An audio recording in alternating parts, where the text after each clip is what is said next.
today's video is for all those students who are looking to take admission for PhD and are confused on what topic they should work on, which area to choose, which niche to narrow in, and all that stuff we are going to discuss today. It would be a complete guide to choosing your PhD topic. Hi everyone, my name is Aatiya. Welcome to my channel. We discuss about PhD mindset and everything in between.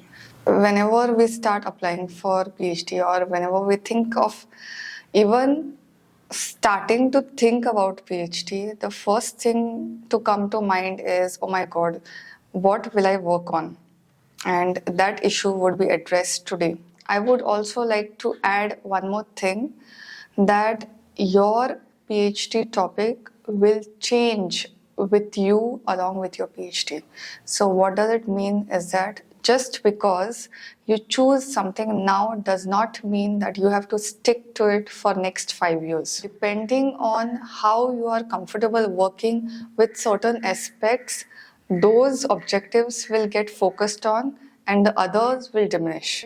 So it's possible to change objectives during your course, and this does not reflect anywhere on your caliber and on your capability. Go for a broad area, and then as you work in, you can narrow down. Just because you take admission now to an institute or university does not mean you have to give your proposal presentation. Sometimes you have to have your coursework done. In that case, you will have to finish coursework for 1 year and then do your proposal presentation. And there are several things which will happen in that time. So typically, there is 1 year that you get to really zone in on your PhD topic and really decide whether you want to go ahead with this proposal or no. So I just want you to keep that in mind. Secondly, going for a broad area also helps to understand the different nuances. So like if in your head you just choose environmental, then in environmental also there are several disciplines. There is wet lab work, there is dry lab work, then there is work related to genetics, environmental genetics, work related to microbiology, environmental microbiology. Instead of breaking your head over really finding the complete topic, try to zone in a broad area. And then you can take it from there, from discussion with others and utilizing the strategies that I'm going to tell you. Selecting your topic, the broad area, whichever, and selecting the institute. These both things go hand in hand. It cannot be that you are taking admission to a particular university or a place and you don't know what is happening over there, because every institute has some core competent areas. I'm going to make a video on how to choose the perfect institute for your PhD, but for now, for the sake of this video, just bear in mind that these things should happen in parallel. Thinking alone will not do the job. If you just research, if you just think in your head, this is what the topic is, it doesn't work that way.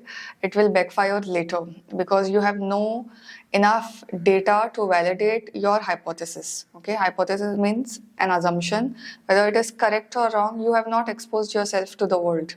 So just thinking and just speaking to yourself and just reading about it won't work. You need to expose yourself, and I'm going to give you strategies for that. Secondly, I have done a detailed video on the admission procedure from start to finish. I'm going to link it over here. You can have a look. Now I have given all the necessary information and set the ball rolling for the topic to come. Without further ado, let's begin. So the first thing is a rapid ideation method. So what I want you to do is take a pen and paper, sit down in a calm place, preferably where nobody is around, and just write the topics and whatever comes to your mind in terms of your PhD admission.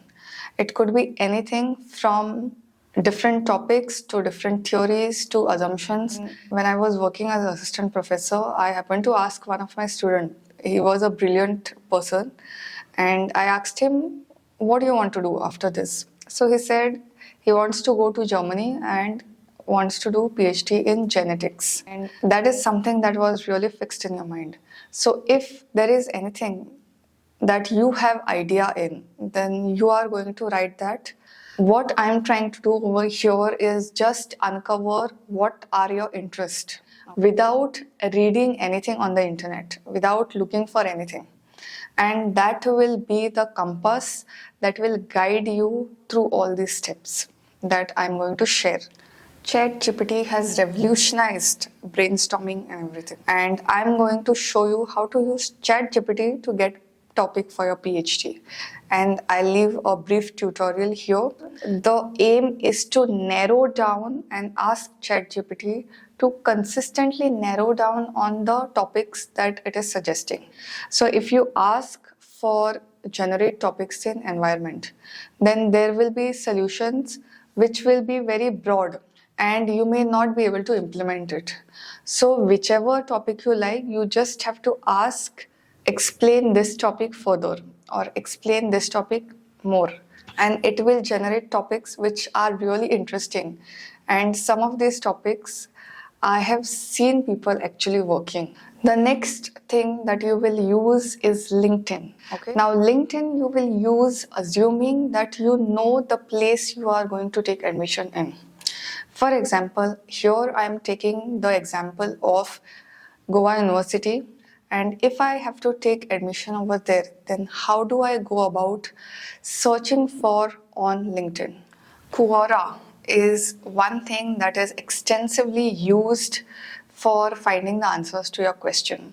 Whether it be PhD spaces, there are different things which are related, and it really helps in understanding what is the ground reality. Now, I may say PhD offers this package. After PhD, you will get a job. But whether people are actually getting a job or no, what is the exact scenario at ground level? What are the issues that people are facing? That you will know through this. Secondly, there are groups on Facebook. Facebook is no longer the trend like how earlier it used to be.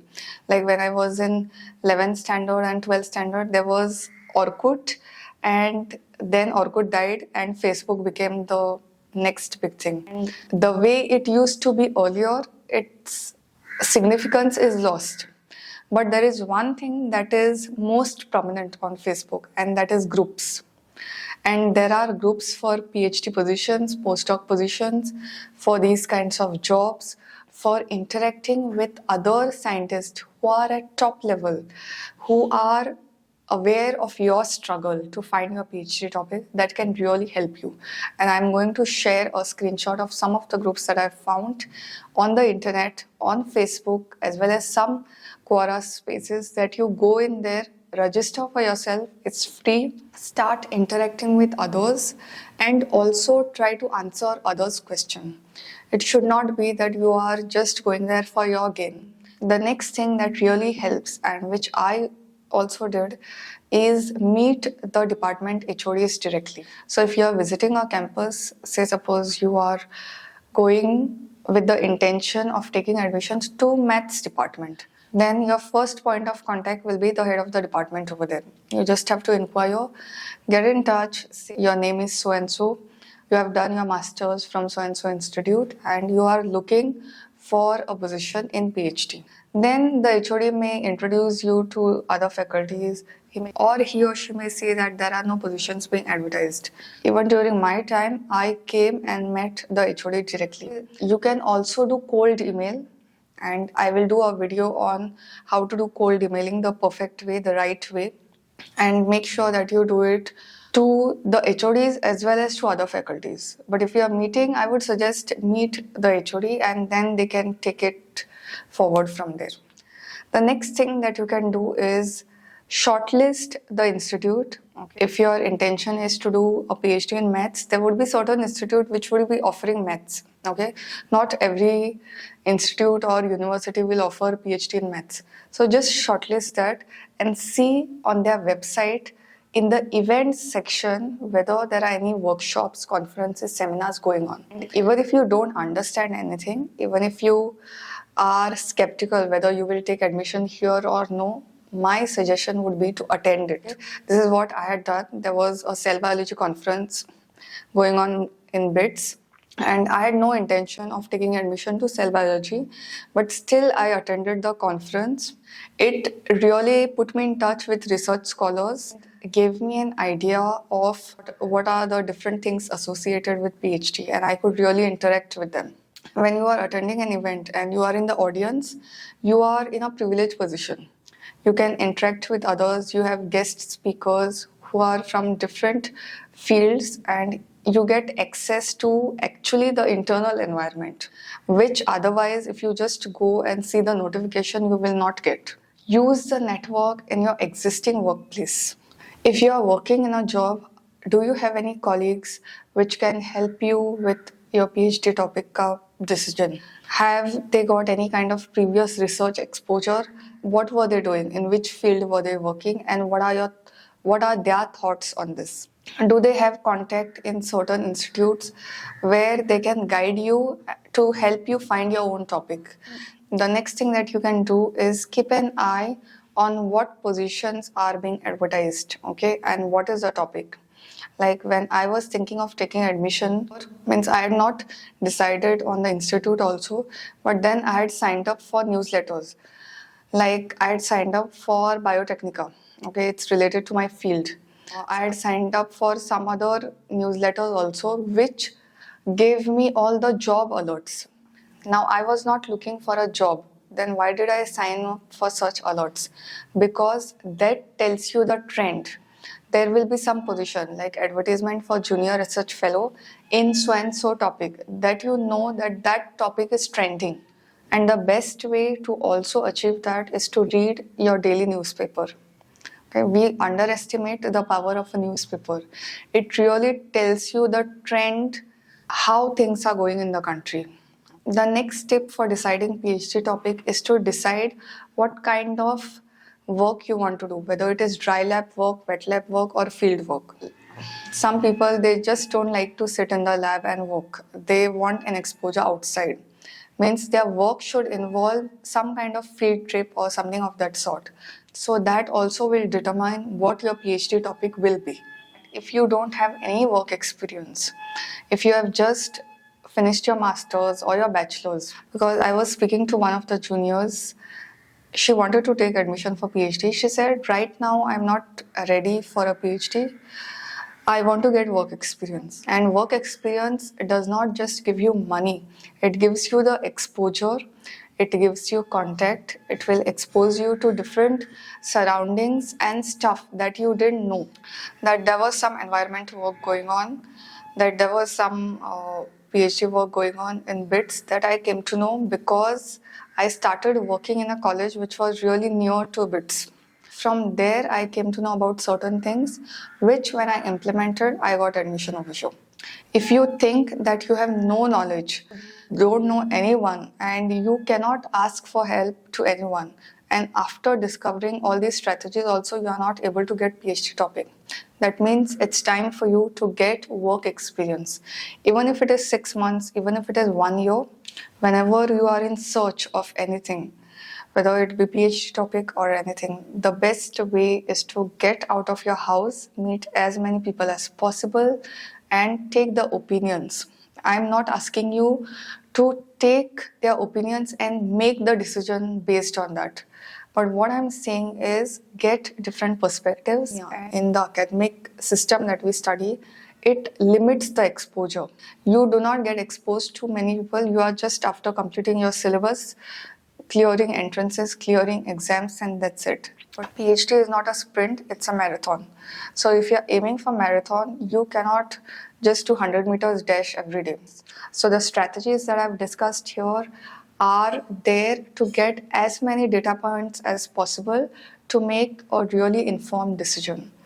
But that does not negate that you have a core in your heart that will act as a compass in showing you whether you want to do this or whether you want to do this.